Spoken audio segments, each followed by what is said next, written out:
சட்டமன்ற உறுப்பினராக என்னுடைய பணியினை நான் தொடர்ந்து மிக சரியான வகையில் நிறைவேற்றுவேன். அந்த வகையில் இந்த தொகுதி மக்களுக்காக நாங்கள் தொடர்ந்து பாடுபடக்கூடிய அந்த உறுதியினை மீண்டும் நாங்கள் நிறைவேற்றக்கூடிய வகையில் எங்களுடைய செயல்பாடுகளை அமைத்துக் கொள்வோம். இந்த அலுவலகத்தை திறந்து வைத்து இந்த நிகழ்வில் கழகத்தினுடைய முக்கிய நிர்வாகிகள் தோழர்கள் அனைவரும் கலந்து கொண்டு வாழ்த்தியிருக்கிறார்கள்.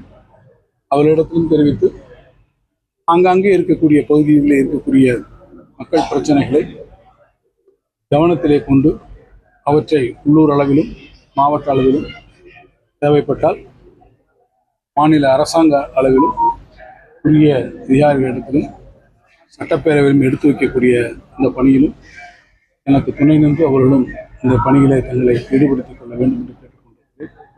அவர்களும் இந்த ஆர்வத்தோடு இருக்கிறார்கள்.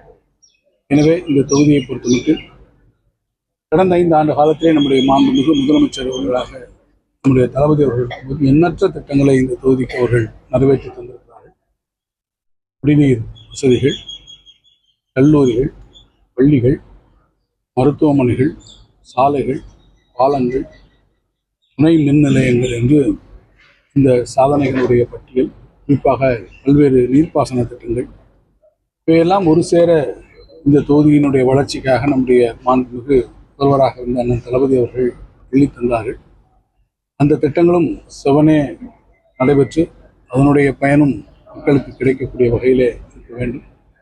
எனவே அது குறித்து இந்த தொகுதிக்கான தேவையான திட்டங்களை நிறைவேற்றுவது குறித்தும் அதற்கான அறிவிப்புகளை வெளியிட வேண்டும் என்று வலியுறுத்தியும் ஆளுநர் உரைக்கு நன்றி தெரிவிக்கக்கூடிய தீர்மானத்திலும் என்னுடைய திருத்தங்களை தொகுதி சார்ந்த அளவிலுக்கான திட்டங்களுக்கு நான் அளித்திருக்கிறேன் என்பதையும் தெரிவித்துக் கொள்ளப்படுகிறேன்.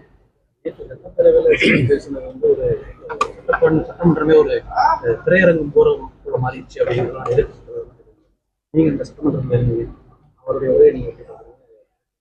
அது மாண்புமிகு எதிர்க்கட்சி தலைவர் அது குறித்து நேற்று என்ன நடந்தது என்பதை அவர் மிக விவரமாகவே தன்னுடைய செய்தியாளர்கள் சந்திப்பிலே விளக்கியிருக்கிறார்.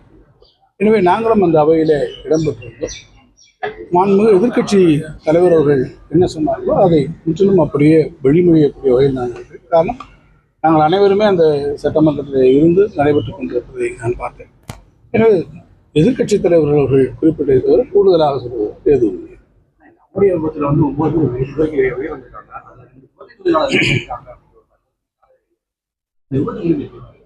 இல்லை, அது ஒரு விபத்து என்ற வகையில் இருந்தாலும் மிகுந்த ஒரு துன்பியல் நிகழ்வாக துயரச்சமாக அமைந்திருக்கிறது. இத்தகைய நிகழ்வுகள் இந்த காலத்திலும் அமைந்துவிடக்கூடாது.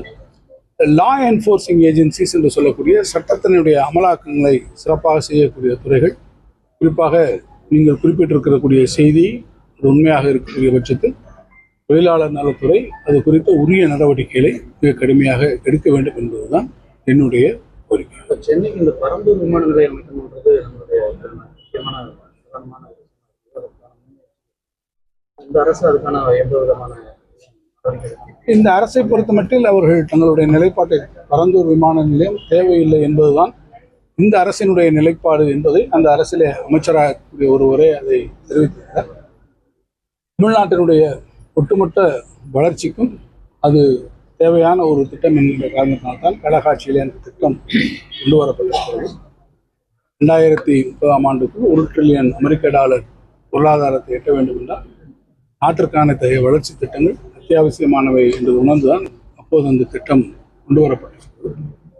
இந்த அமைந்திருக்கக்கூடிய இந்த புதிய அரசு ஆட்சிக்கு வருவதற்கு முன்பாகவே அதில் அவர்கள் மாறுபட்ட நிலைப்பாட்டை எடுத்திருந்தார்கள்.